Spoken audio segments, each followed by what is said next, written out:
Hey guys, I am Kenneth Senegal. Today I'm going to be interviewing and I'm going to be doing her makeup, my girl Blair Imani. This is for Black History Month. I'm going to be giving her a very 60s inspired eye look along with a very 60s inspired face. Very muted in the face, very bold in the eyes, just how the divas of the 60s would have liked it. Let's get started.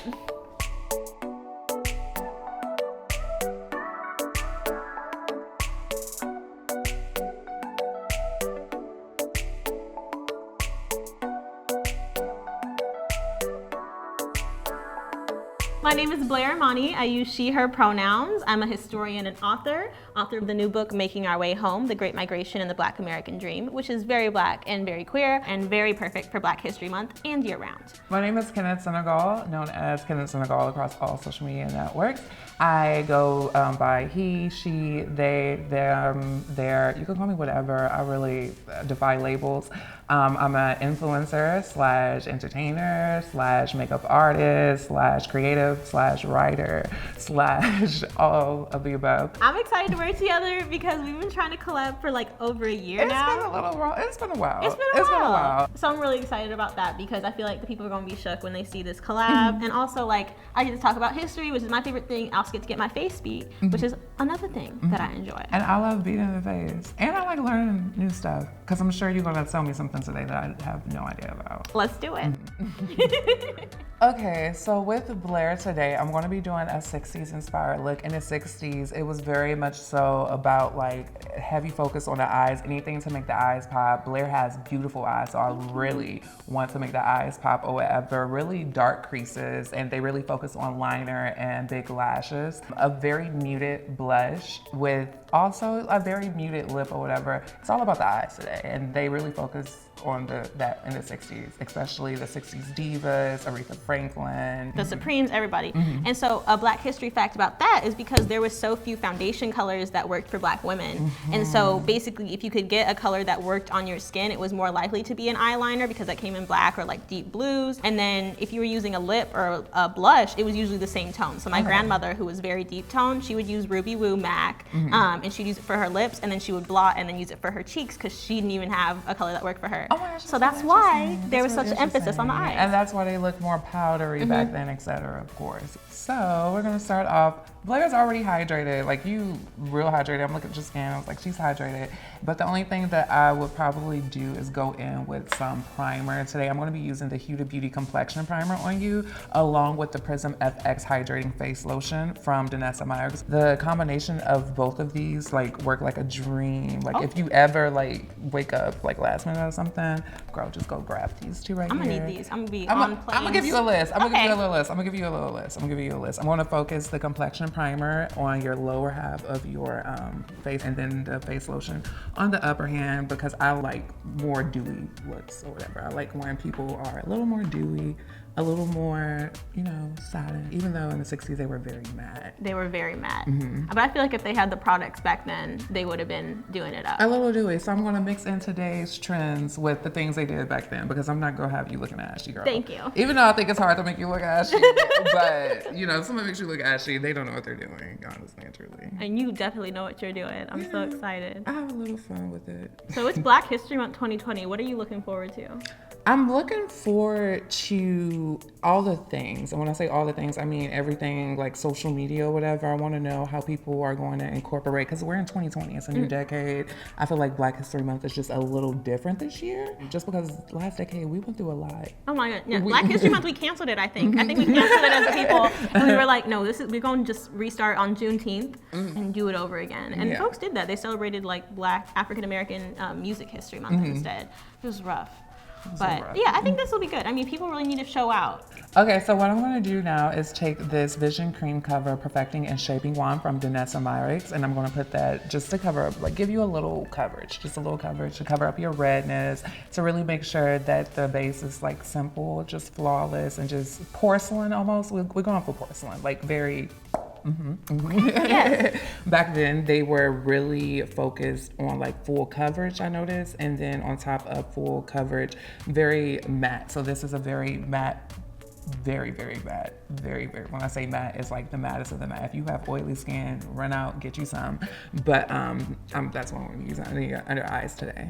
Fabulous. You know, growing up, I stayed in the library. Like, I was very antisocial, and which is weird because I could talk to anybody. I could talk to a refrigerator now. Like, I'm very social, but I didn't have to change anything. Like, now I'm still super nerdy, but people like want to hear what I have to say, which is cool. But yeah, I try to have like a very deep knowledge of different stuff because I feel like it's important for us to know where we come from, to know where we're going. Who are some of the Black women throughout history that you really looked up to?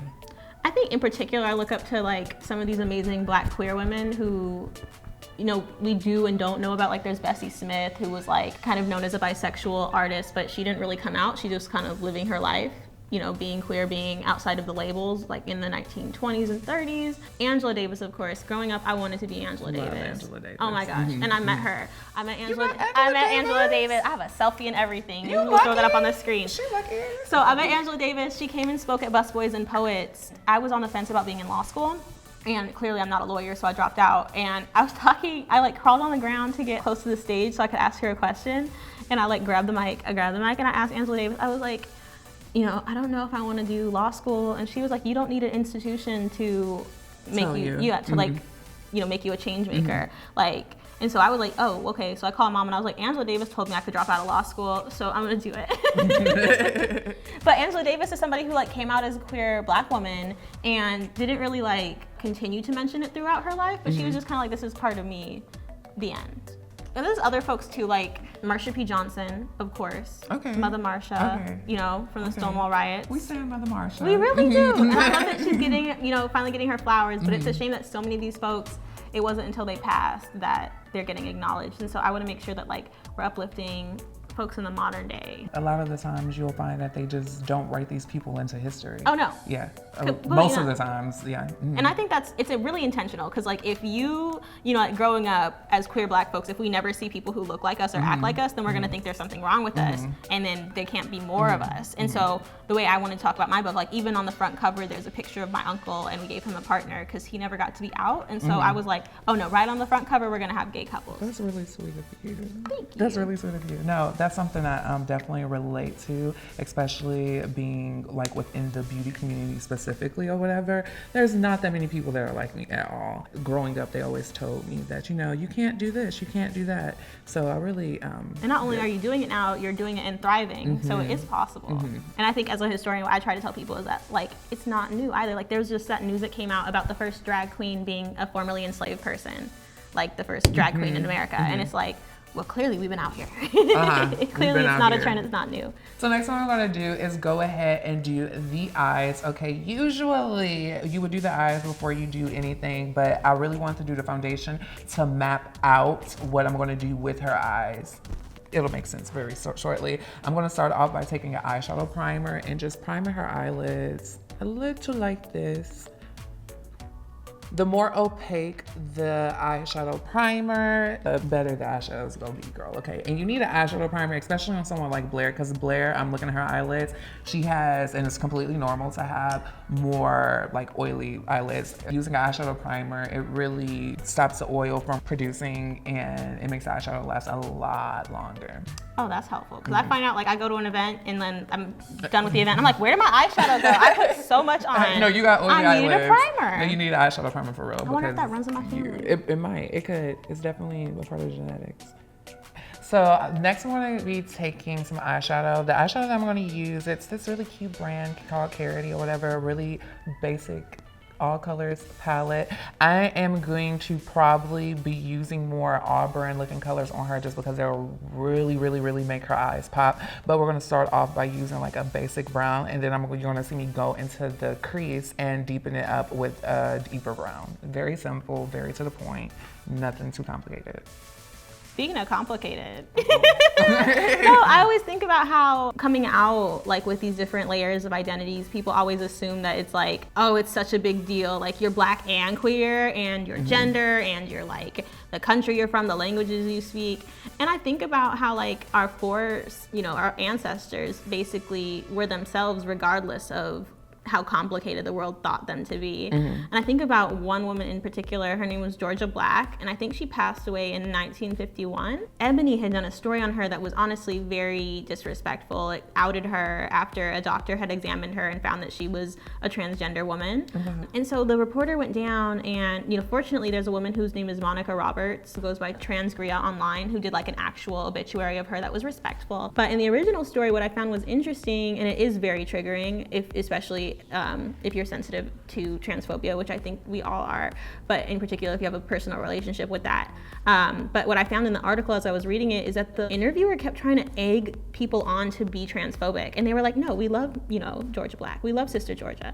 And it was like, but what about this? No, we love Sister Georgia, and she's part of our congregation, she's part of our community, period. And I really think about that as like, there's these murders against trans Black women, and Sister Georgia Black was just living her life at her church. Even the white people in racist Florida were like, no, we love her. And her whole self, regardless of like these revelations about her gender. And I just think about how so many people who are Black and queer, we have to constantly fight like the expectations of masculinity or femininity put on us by whiteness. It is very like bound up together. And that's why there were so many queer folks during the Harlem Renaissance, I think, because it was a time where it was like, oh, this is what you think Black people is? Incorrect. This is what you think gender is? Incorrect. Like it was just constantly like people defining themselves. And I think that's happening today. I can definitely see that happening today. It's definitely been a more, just a mass movement of people just simply being themselves. Yeah. Like what a revolutionary thought. Yeah. Like there's nothing more to it. Like just people being themselves, whoever they choose to be or whoever they actually are, I should say. Yeah. Like, I think it's a lot of folks being like, oh, the person you thought I was, sorry, this is who I am, and I'm inviting you into this. And you're gonna accept it or you're gonna leave it because I don't care anymore. And I think that's the other thing, is that there's so many spaces to be accepted that it's like, well, truly, if somebody doesn't accept you, bye. I mean, that's not always the case, but I think that it's a really beautiful. But it's usually the case. It's usually where people can get to, you know. Turn my way. Oh, basic brown, all blended out. And now we're moving on to something deeper. So Barbara Jordan, did you know that she was the first? I hate when historians do that. And they go, "Did you know?" It's like, obviously not. But like, I think it's so rude. Did you know? No, I didn't know. You're smart. It's like, no. Okay, so Barbara Jordan was an amazing woman. I think she ran for state senate and she got it. And she was like running things in the state senate. She was pro tempore of the Senate, which means that like you're at this higher position. It's in some Latin, so you know it's important. And so basically, should the lieutenant governor and the governor of Texas leave the state, she's automatically the governor. And that happened. So Texas has technically had a Black woman governor. When was this? 1973, I want to say. Let me look it up. Nobody knew about this. Yes. Can you pass me my book so I can verify? They absolutely don't make that a thing. I want to be incorrect with people in the comments. I Being can't like, wait to what read kind of this. historian is she? I can't wait to read this, by the way. Okay, let's find Barbara Jordan. I've never looked at a book while getting my eyeshadow down before, but it is difficult. Is it? But keep doing it. She won her seat in 1966, and on June 10th, 1972, I was close. You were real close. I said 1973, You were real 1972. close. Memory. So yeah, she became the first Black woman governor of a U.S. state, serving as acting governor because of her position as president pro tempore of the Texas Senate. Look at me having information recall, and I'll just show y'all what she looked like. She was gorgeous. I knew about her, but I didn't know that she was queer. Queen. And then you have Shirley Chisholm, who was also a politician at the time. She was a straight ally, but we still love her. Another fact. Okay, so Bayard Rustin, have you heard of him? No. Since the 1940s was somebody who was out and proud and a Black gay man and like fine. Like I have a picture of him in my book, and we were going through doing the research with the illustrator Rochelle Baker. Was he tall? Yes, he was tall, chocolate, gorgeous man who was also gay. And he said, people, they're like, well, we didn't really know if he was gay, but he has like a literal quote that's like, if I didn't come out, I would have been participating in homophobia. And like, that's pretty explicit, because some folks, it was like kind of alluded to, or they wrote letters to men and they were men. But some folks like, James Baldwin, Lorraine Hansberry, Bayard Rustin were very out. So he helped organize the March on Washington, and he was like close with Martin Luther King, but he didn't end up speaking because people were afraid of how he would be seen. Even though he helped organize the thing, he's totally written off. So you either don't hear about him, or if you do hear about him, they erase the fact that he was a gay Black man. Right now what I'm doing to your face is going in with some concealer, okay? This one is just a little lighter than her original skin tone. This is the Marc Jacobs concealer, one of my favorite concealers ever, and one of the most full coverage concealers concealers that you can find. What I'm doing is highlighting your face, essentially. I'm highlighting the high points of her face, and then after we highlight the high points of her face, we're going to go and set that. The eye is almost done. I'm just gonna come back and add some liner, then I'll be finished. Your lashes are perfectly fine the way they are. Maybe a little mascara, that's it. But they were all about a big lash in the 60s. They were all about the fluff. They were all about the glam. Sickening. Girl, they was on. They were on constantly. They were on. Okay, so next what I'm gonna be doing, you guys, is taking my Danessa Myricks Beauty Evolution Powder, my favorite setting powder today. I'm using all my favorite products on you today, by the way. Like these are the things I use on myself. And then I'm using this in the color 01 on her, just because you're a little lighter, girl. You're a little lighter. This will make you just look a little too golden, like you got a tan that you didn't go get. Dishonestly getting tan.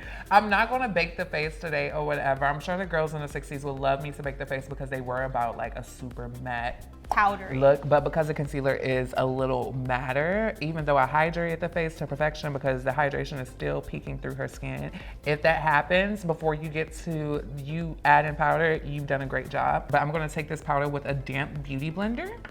I know a lot about Black history. I didn't know you were supposed to wet beauty blenders. I knew she was gonna say that. I knew you was gonna say that. Because I posted it and I was like, Jackie, I know you're supposed to wet. She was like, girl, shut up. Don't expose yourself. Stuff like that. I had no clue. You didn't know you were supposed to wet the I had beauty no blender. idea. I've been using a dry beauty blender. I was using a dry one. For Girl, like why would you get into it with your makeup? It was looking terrible. I was looking ashy as hell. Because it couldn't have grass. So see, we all have our areas of expertise. We do. You have to add hydration to the beauty blender, even if it's just some setting spray. You have to add hydration. You just really I do it now, but I was living in sin for a while. Girl, I don't know where you was living at, girl. Your skin looked a mess, and I know it did. Oh, I'm it sorry. did. It did. I'm so sorry. I was less photographed back then, thank God. Yeah, I feel that. I think another part of Black history that was frustrating to me is I would hear like the home story, and then I would learn like the history story in my history class, like learning about like the Black Panthers. Like I thought the Black Panthers were fantastic. Like I was like, this is a superhero team. Like they were fighting white supremacy out here in the streets, literally. But then I got to school and they were like, they were terrorist organizations who were created to terrorize white people. And I was like, that's not what I heard. And my parents had empowered me to be like, that's wrong. So I was up there like, excuse me, incorrect, security. Security. Remember that one? I love memes. Anyway, no, that was a mess. And so like when I learned about Angela Davis in school, and I had like, I had posters up of Angela Davis, and like I did put her on this pedestal of not even being a person anymore. Like she was just this idea to me, and like her afro, like I wanted to have an afro like that, and I was so upset because my now my hair sticks up like that, but back then it was like real long. That wasn't the case. It was not the case. And what your hair was doing back then? My hair was doing the most. My hair, I cover it now, so clearly we had some traumas with my hair.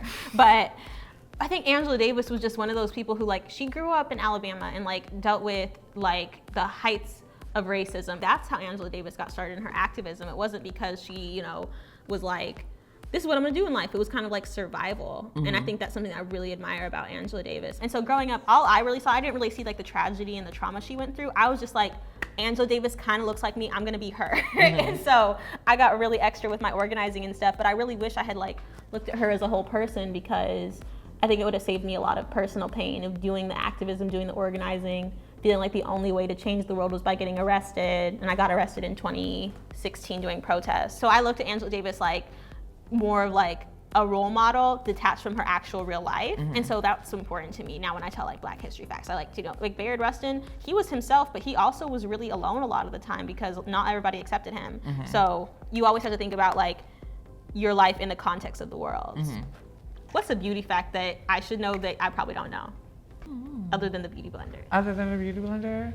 You have higher cheekbones, and usually when you find people with higher cheekbones or whatever, you'll find that they contour the normal way. But there are like several different ways to contour the face. Like not everybody has a high cheekbone. Some people don't need to contour at all, and some people do, etc. Especially with the nose. Everybody has a different nose shape. Everybody should not be contouring their nose and highlighting their nose in the same way at all. Well, my legal name is Blair Elizabeth Brown, and that does sound like a white woman. And that's why I was so happy to change my name to Blair Imani, because I think like naming yourself is important. That's also a Black tradition. Another Black history fact. So like you have Muhammad Ali, whose name was Cassius Clay, and you'll still find history books that talk about him like later in life using his incorrect name. And I always talk to folks who are like more familiar with sports, like a lot of like cis men, who are like, well, why do I need to call this person their proper name? And I'm like, well, would you allow me to call Muhammad Ali Cassius Clay? And they're like, no, that wasn't his name. He wanted to be called Muhammad Ali. That's his name. And I'm like, okay, so then don't dead name my friend, you know? And another thing I did in my book, a lot of people know Malcolm X as Malcolm X, but before Malcolm X died, he was going by El Haj Malik El Shabazz. I didn't know that. Oh yeah. I didn't know that.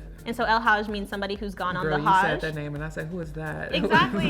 So in the book, I put El Haj Malik El Shabazz, but I put in parentheses Malcolm X, so folks know. But I think it's really important to name people as they wanted to be called, you know, across gender. Next, I'm going to be taking my Danessa Myricks Light Work palette or whatever, a beautiful highlight palette. I think Blair. Oh girl, you have to look real good. I'm going to take Easy Breezy and I'm going to put that a little down the center of your nose, just a little bit. Just a little bit. Just a little bit. Just a little bit. Just a little bit.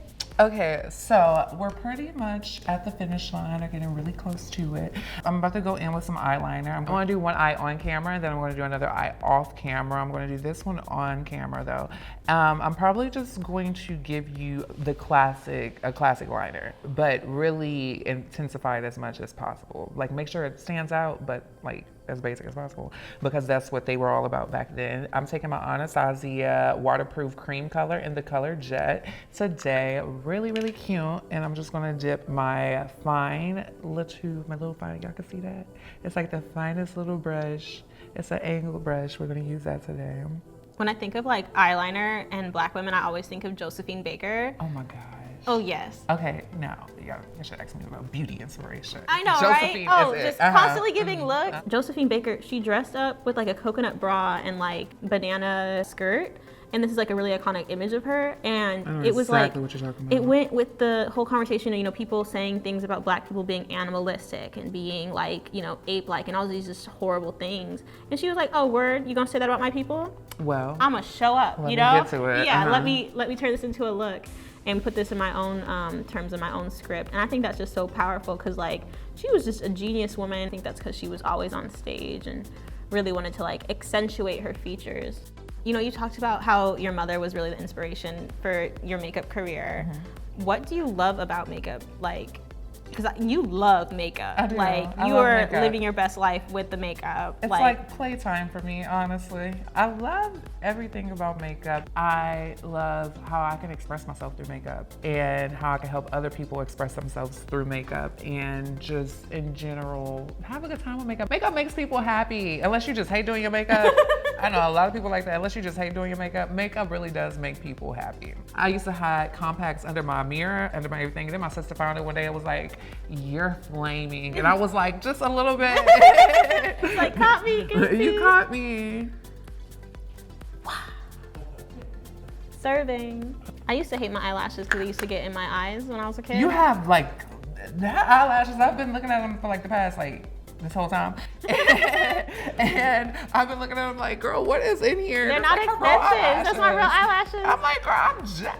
My baby niece, Nikki, she looks like she has mink lashes on. And I was like, but my cousin Brittany would have, like, you know, a couple years ago, she would have been somebody to get her baby fake extensions. You know, you pay somebody the right money, they'll do it. But no, the baby has eyelashes like that. But anyway, no, now I love my eyelashes. Like, after years of being like, these are horrible. No. Your lashes are absolutely gorgeous. Thank you. So how'd you learn about these Black queer figures in history that I've been naming off, like, you know, like nothing, like the DMX challenge? How would you think it could have shaped your life differently? Subtle flex, I see you. Okay. How do you think that would have changed you? Growing up, I think learning a lot of this, it would have made me a lot more confident in myself. Right? I would have had less questions being out in the world or whatever. I would have just been aware and just been really in touch and in tune and been like, oh, I'm okay. I wouldn't question if I was normal. I wouldn't question if something was wrong with me growing up, because I questioned myself a lot growing up. I don't question myself anymore too much, but growing up, I used to question myself all the time. Like, am I trans? Am I this? Am I that? Am I that? Am I that? Like, what's going on? Like, I'm not normal, clearly. I think like learning about them would have just more comfort in myself. If you're somebody who you feel like there's nobody like you in the world, odds are there's like billions of people on this planet. So odds are that there's somebody who's just like you. They just might speak a whole different language and live in a different place. So don't feel alone, and be proud of your differences, because everything that makes me like different and weird now, like people are coming out to my history lectures. Like I had a church packed on a Wednesday night for a history lecture for a history book. What? You know? That doesn't happen. That doesn't, but it just shows that like there's a niche for everybody, you know? That doesn't happen, girl. But I feel like if you could follow your heart and like you were passionate about it, people will follow. I think so. I definitely think so.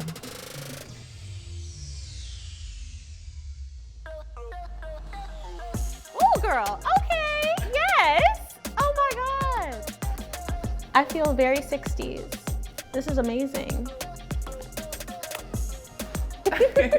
Blair was a dream to work with, and I actually learned a lot also. In the eyes, I gave her a very, very, very bold, smoldering black smoky eye, focusing it really harshly in the crease, along with focusing the black eyeliner underneath the eye, just like the divas from the 60s.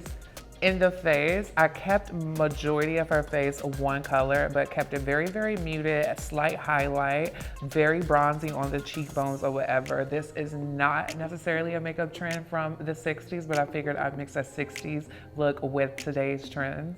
On the lips, we gave her a beautiful flush of color, just to keep it really muted everywhere but the eyes. My name is Blair Imani, and I'm the author of Making Our Way Home. My name is Kenneth Senegal, entertainer, influencer, and makeup artist. And we're here to tell you that it gets better.